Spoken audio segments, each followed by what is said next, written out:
નમસ્કાર સાહેબ. આ જે ભૂમિ સીમાંકન જે સમિતિ બનાવવાની છે અને એનાથી જે લોકોને ફાયદો થવાનો છે, આપણે એને કેવી રીતે લોકોને જાગૃત કરી શકીએ. મારે રીસર્વેનો પ્રોબ્લેમ 2 વર્ષથી હું ખુદ સોલ્વ કરું છું, પણ હજી થયો નથી. પણ આ એક એવી યોજના કે એવી સમિતિ બનવા જઈ રહી છે કે જે મારા પ્રોબ્લેમને આસાનીથી સોલ્વ કરી શકે. તો મારા જેવા પ્રોબ્લેમ તો ઘણા બધા લોકોને છે. તો અત્યારે જે કેમ્પમાં નથી આવી શક્યા, તો આપણે એને કેવી રીતે માહિતગાર કરી શકીએ અને એના સુધી પહોંચાડીએ કે ભાઈ આ એકદમ ગોલ્ડન ટાઈમ છે કે આપણા જે પ્રશ્નો વર્ષોથી ચાલ્યા આવે છે એને આપણે સોલ્વ કરી શકીએ. તો આપણે એને કેવી રીતે એ બધા સુધી પહોંચાડીએ કે જે કેમ્પમાં નથી. જુઓ, બહુ ટૂંકી બ્રેક બાપુભાઈ બહુ વ્યવસ્થિત વાત કરી અને બહુ વ્યવસ્થિત રજૂઆત કરી છે કે ભૂમિ સીમાંકનથી 10 વર્ષથી ખેડૂત પીડાય છે. એના માટે એક આશાનું કિરણ છે. આપણે એમને કહ્યું બધું થઈ જશે, પણ એક સારું આશાનું કિરણ છે. અને અત્યારે અપેક્ષા રાખીએ કે આપણામાં જાગૃતિ આવે તો આશાનું કિરણ ખરેખર એમને શબ્દ વાપર્યો એ પ્રમાણે આ ગોલ્ડન પીરિયડ છે જે આપણે ગુમાવવું જોઈએ નહીં. તો પહેલી વસ્તુ તો એ કે ભૂમિ સીમાંકનમાં તમે આવો છો કે નથી આવતા કદાચ તમને ખબર નથી. ભૂમિ સીમાંકન સમિતિની જિલ્લા વાઇઝ રચના થઈ છે, તાલુકા વાઇઝ જુદી જુદી રીતે થશે ને એનો આખો પ્રોગ્રામ થશે. એટલે પહેલું પગથિયું તો આવ્યું કે તમારા ગામમાં ભૂમિ સીમાંકન કેદી આવશે. તો એના માટે સૌ પ્રથમ તો ભૂમિ સીમાંકનની રચના થશે તાલુકા લેવલની સમિતિ. એટલે એક આખો પ્રોગ્રામ બનાવશે સમિતિ બનશે એટલે કે આ ગામની અંદર આ તારીખે જવું, આ તારીખની વચ્ચે આ ગામમાં, આ તારીખની વચ્ચે ફલાણા ગામમાં, એમ આખા તાલુકાનો એક પ્રોગ્રામ બનશે. એની એક ડિજિટલ પ્રિન્ટ બનશે અને એ તમને જાહેર માટે મૂકવામાં આવશે. શક્ય હોય ત્યાં સુધી તમારે તલાટી મંત્રી અને તમારા ડીએલઆર કચેરીના સંપર્કમાં રહેવાનું. મામલતદાર કચેરીના સંપર્કમાં આવા પ્રોગ્રામની પીડીએફ તમને ક્યાંકથી તો મળવાની જ છે. જેવી આ પીડીએફ મળી એટલે તમે તમારા વોટ્સએપ ગ્રુપમાં નાખો, કારણ કે સમય સાજો હશે.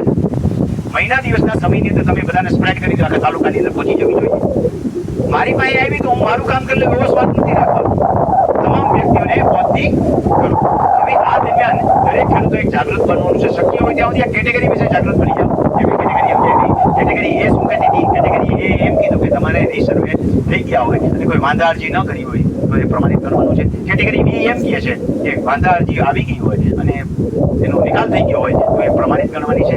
આવા અંધારામાં ના રહ્યો. નિકાલ થઈ ગયો એનો મતલબ તમારી ફેવરમાં નથી એવું. તમને એનો વાંધો છે તો વાંધા અરજી નાખો. તમારો કબજા આવે છે તો નાખો. આજની તારીખે તમારા જમીનમાં ક્ષેત્રફળ છે ને ક્ષેત્રફળ ઘટીને આવ્યું છે, ક્ષેત્રફળ છે એનાથી સાથે તમારું ક્ષેત્રફળ ઘટીને આવ્યું છે તો નાખો. તમારું કબજા ફેરવડું નાખો, નકશા ફેરવડું તો અન્ય કોઈ સોલ્વ વાળું હોય જે આપણે કીધું હતું કે સત્તાના પ્રકારના ફેરફારની બધી મામલી છે એ અરજી લખીને અત્યારથી તમે મામલતદાર કચેરીમાં આપી દો, તાલુકા પંચાયતમાં આપી દો અને ડીએલઆર આગળ પડતું હોય તો ન આપવા જાવ ને ડીએલઆર. જેથી કરીને સમિતિ આવશે ત્યારે તમને એ એડ્રેસ ઉપર અને ફોન નંબર ઉપર કીધું છે ડિજિટલ મીડિયા દ્વારા જાણ માની લે છે કદાચ માની લેવાનું છે.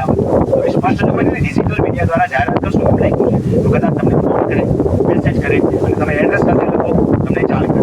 કમસે કમ બધાને જાણ ન કરે તો એમને જાણ કીધું આખા ગામને પછી જાહેરાત કરવાનું કામ આપવું કે આપણે એના ગામને જગાડો કયો કે આપણા ગામમાં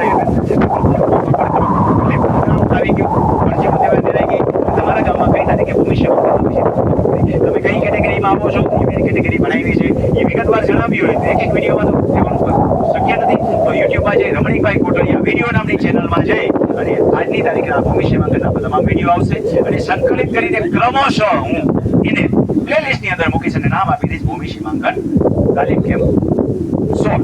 એટલે બીજી વખત ત્યારે આપો ત્યારે કન્ફ્યુઝન ન થાય, કારણ કે બીજી વખત ડિફરન્સ જવાબ આવશે મારે જેની કાર્યવાહી થઈ ગઈ છે, બીજી એક્શનિંગો છે એના માટે આગળ શું કરવું એની માહિતી આપણે 17મા તાલીમ કેમ્પમાં આવશું ત્યારે એને ભૂમિ સીમાંકન 2 એમ નામ આપશું. એટલે દરેક માણસને એની માહિતી સંકલિત આખી મળી રહે